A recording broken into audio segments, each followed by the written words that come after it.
සංවේදී මිනිස්සු කොටස් දෙකක්.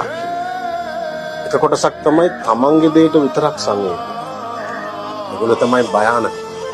ඒගොල්ලෝ දේවල් සූරගන්නේ හොඳට හිතලා බලලා තමන්ට අවශ්‍යම දේ විතරයි. කාටත් සංවේදී මිනිහගේ හිත හරි ඉක්මනට රිදෙනවා. මේ මිනිසුන්ට සමහර දේවල් දරා ගන්න බැරි වුණාම ඔය වගේ කෝච්චියට පැනලා මැරෙනවා. කෝච්චියට බෙල්ල තියපුවා සංවේදීයිද සුබෙල්? නෑ නෑ. තමන්ට විතරක් සංවේදී අය. ඒගොල්ලෝ කෝච්චියට පනින්නේ නෑ. ඒගොල්ලෝ කරන්නේ අනිත් අය කෝච්චියට පන්නන එක. මමත් ඒක කෙනෙක්ද සුබෙල්? වයින්ද කවුරුත් කෝච්චියට තාම කරලා නෑනේ.